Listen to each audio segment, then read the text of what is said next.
O Império Romano se manteve no topo do mundo desde cerca de 30 anos antes de Cristo até 300 e poucos anos depois de Cristo, onde o imperador Otávio foi o que pôde se considerar como o mais poderoso imperador de todos os tempos, já que foi o período de sua administração em que o Império Romano atingiu a sua extensão máxima. O imperador Constantino o Grande, em 306 depois de Cristo, ao ver que a religião cristã tinha invadido as mentes e os corações da maior parte da população do seu império, decidiu adotar o cristianismo como a religião oficial, de modo que ele assumiu a posição de imperador e também de sumo pontífice, ou o chefe da igreja. Mas como tudo que sobe tem que descer, o Império Romano chegaria aos limites das suas possibilidades. Dificuldades para controlar um Estado nacional tão grande e multiétnico, gastos militares exorbitantes e a imposição de alta carga de impostos aos súditos, um aumento da pobreza da população, rebeliões entre os povos, invasões bárbaras nas fronteiras, tudo isso fez com que o Império Romano entrasse em colapso. Então, Constantino, ao ver todos esses problemas e dificuldades, tomou a decisão de dividir o Império Romano em 2 departamentos, para tentar facilitar a sua administração. Construiu e equipou a cidade de Bizâncio, que depois passou a ser chamada de Constantinopla em sua homenagem, que é a atual Istambul na Turquia de hoje, para ser a capital do Império Romano do Oriente, que depois passou a ser chamado de Império Bizantino.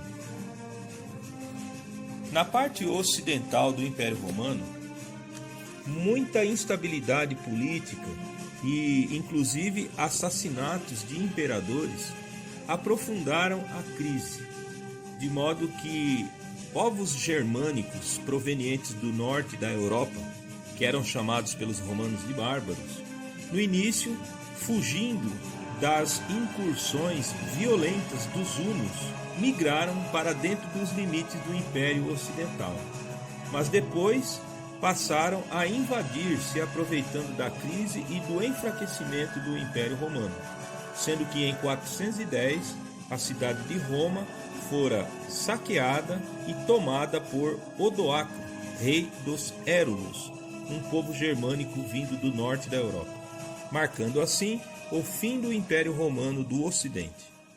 Já no Oriente, o Império Bizantino conseguiu se manter firme e unido até 1000 anos adiante. Porém, a partir do século XIII, houve um forte processo de expansão dos turcos otomanos muçulmanos, que acabaram por conquistar e dominar toda a área outrora pertencente ao Império Bizantino. Impuseram a religião muçulmana em lugar do catolicismo ortodoxo e manteve esse predomínio até o começo do século XX.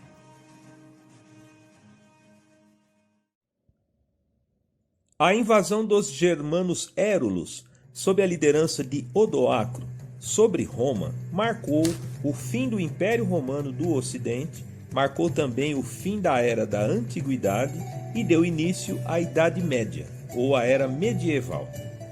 Na ausência de um império grande, poderoso, que tinha uma capital centralizada em Roma e que organizava tudo, o que surgiu na Europa foi o feudalismo. A organização das comunidades, ainda sob a tutela de Roma, era muito parecida com a que temos hoje. Havia uma parcela da população, na maioria escravos, que viviam no meio rural, produzindo alimentos e praticando pecuária. Havia outra parcela importante da população que vivia nas cidades. As cidades eram grandes e prósperas. Uma parte eram funcionários públicos, outra parte eram comerciantes, outra parte eram prestadores de serviço, havia uma parcela da população que eram os missionários religiosos católicos e todos pagavam impostos para o governo central romano, menos os religiosos, é claro. Com o colapso do Império Romano do Ocidente, devido às invasões germânicas, toda essa estrutura desmoronou. Começaram a surgir pequenos reinos bárbaros independentes, cuja estrutura socioeconômica era o feudalismo. Essa configuração política e social perduraria pelos próximos 1000 anos adiante. O feudalismo funcionava assim. Um rei era dono de muitas terras, de todo o seu reinado.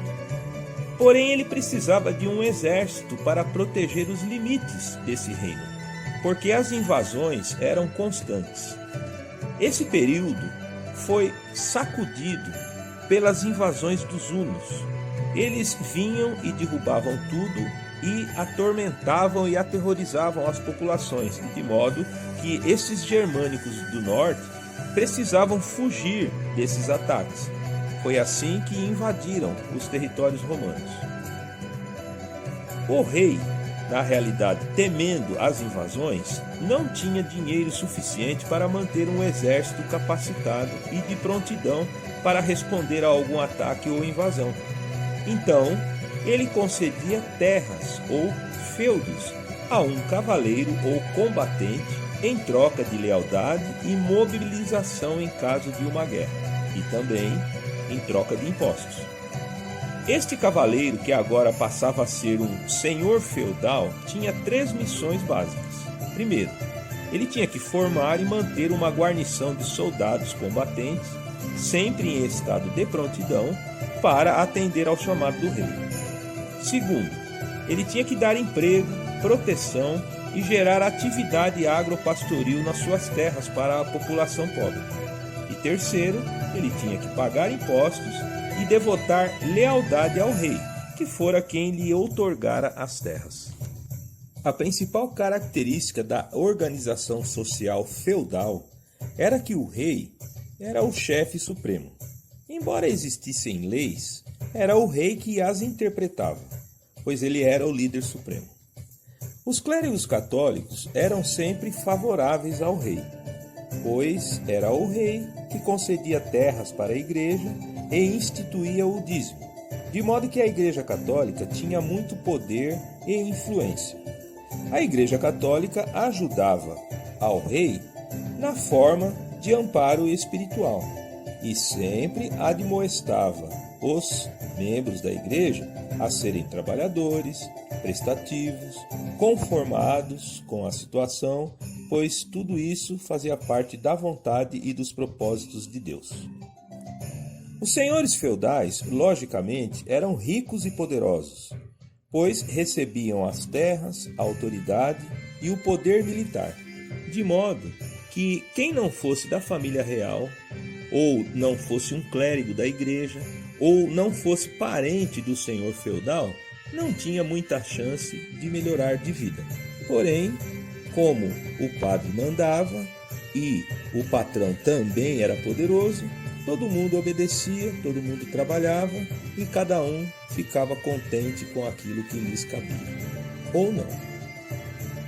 Sendo assim, depois da queda do Império Romano do Ocidente, depois da entrada na era medieval e depois do grande deslocamento dos povos germânicos do norte da Europa na direção sul, o continente europeu permaneceu com essa configuração social chamada feudalismo pelos próximos 1000 anos adiante. Os principais reinos feudais foram os germânicos francos e burgúndios, que resultaram na França moderna, os turíngios e alamanos, que são hoje os ancestrais dos alemães, os germânicos lombardos, que se deslocaram do leste e ocuparam a parte norte do que hoje é a Itália e se estabeleceram ali por cerca de 160 anos, cuja reminiscência moderna é a região administrativa da Lombardia, no norte da Itália. Os germânicos visigodos ocuparam o que hoje é o território da Espanha. E os povos anglos e saxões, também um povo germânico que habitava o que hoje é o norte da Alemanha, emigraram para as ilhas e deram origem ao povo inglês. Já para o leste da Europa, haviam povos e reinos eslavos, outra etnia, com outra língua, diferente dos germânicos, que com o passar dos séculos resultaram em países importantes como a Polônia, a Rússia, a Ucrânia, a Bulgária, a República Tcheca, a República Eslovaca e repúblicas da região dos Balcãs.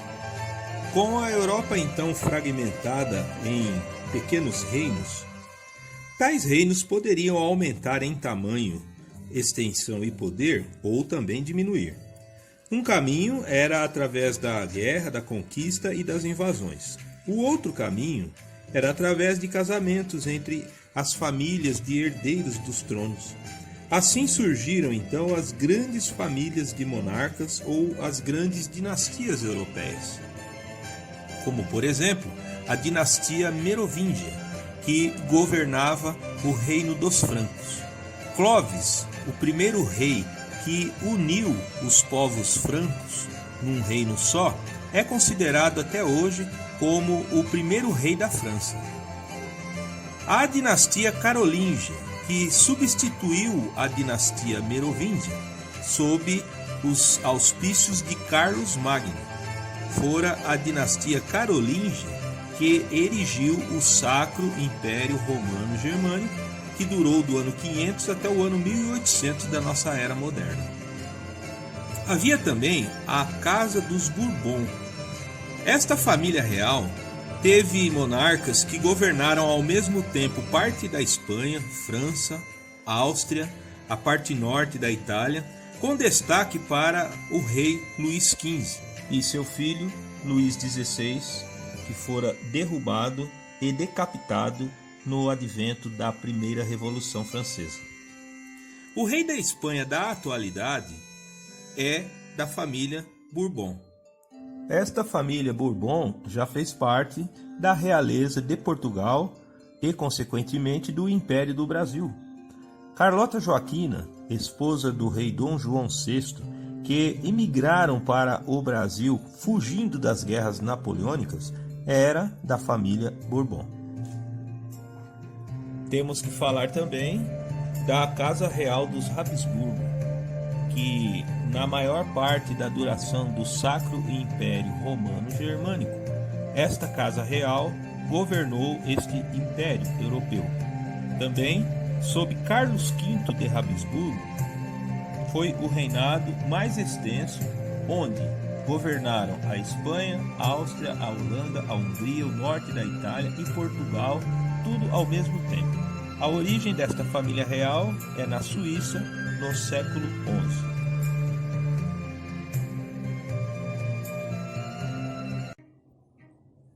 Uma outra família de monarcas europeus importantes fora a Casa de Savoia, que teve início na Borgonha, na França, mas que posteriormente governou boa parte dos reinos da Itália, sendo que o seu último rei, Vitório Emanuel II, era da família Savoia e se empenhou pela reunificação da Itália no século XIX.